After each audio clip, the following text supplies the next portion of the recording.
निवडणुका आल्या की आम्ही हे फुकट देऊ, ते माफ करू, असं सगळेच पक्ष फेकाफेकी सुरू करतात. पण या फेकाफेकीला काही लिमिट असते का? म्हणजे राजकीय पक्षांच्या जाहीरनाम्यात कोणत्या गोष्टी असायला पाहिजेत आणि कोणत्या नाही याच्यावर काही नियम असतात का? तर हो, असतात. आपल्या भारताच्या संविधानात नाही, पण इलेक्शन कमिशनच्या MCC म्हणजे मॉडेल कोड ऑफ कंडक्टमध्ये काही नियम आहेत ज्यामध्ये जाहीरनामा कसा असावा आणि कसा असू नये याबद्दल ठरवून दिलंय. ज्यामध्ये ECI म्हणतं की जाहीरनामा हा नेहमी संविधानाच्या चौकटीत बसेल असाच असायला हवा, ज्यामध्ये द्वेष किंवा हिंसाचार किंवा जातीय विभाजन करणाऱ्या गोष्टी नसाव्यात. पुढे कॅश, गिफ्ट किंवा फुकट वस्तूंचे प्रॉमिस नसावे, ज्यामुळे मतदारांना तुम्हालाच मतदान करण्यास भाग पडेल. हा पॉईंट लक्षात ठेवा.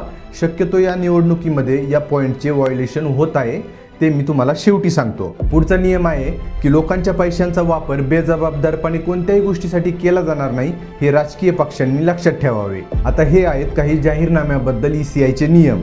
आता या जाहीरनाम्यावर समजा एखादा राजकीय पक्ष निवडून आला तर त्याने या जाहीरनाम्यातील गोष्टी पूर्ण कराव्यात असे काही बंधन असते का? तर नाही. ECI कोणत्याही पक्षाला जाहीरनामा पूर्ण करा असं फोर्स करू शकत नाही.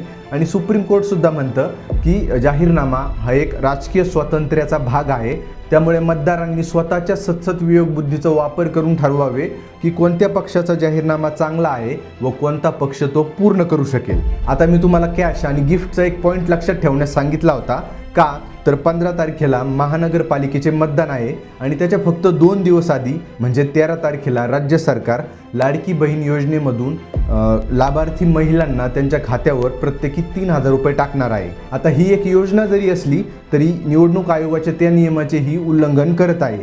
त्यामुळे ECI काही इंटरव्हेशन करत आहे का हे पाहणे महत्त्वाचे असेल आणि त्यावरूनच आपल्याला समजेल की ECI म्हणजे निवडणूक आयोग हे स्वतंत्रपणे काम करतंय की नाही. बाकी तुम्हाला नियमात बसेल व पूर्ण करू शकेल असा जाहीरनामा ज्या पक्षाचा वाटतोय, ज्या उमेदवाराचा वाटतोय त्यालाच मतदान करा. कोणाच्याही फेकाफेकीला बळी पडू नका, पण मतदान नक्की करा. आणि ही माहिती कशी वाटली ते मला कॉमेंटमध्ये सांगा. आवडली असेल तर लाईक, शेअर, सबस्क्राईब करा. मला इंस्टाग्रामवर फॉलोसुद्धा नक्की करा. चला भेटूयात पुढील व्हिडिओमध्ये. धन्यवाद.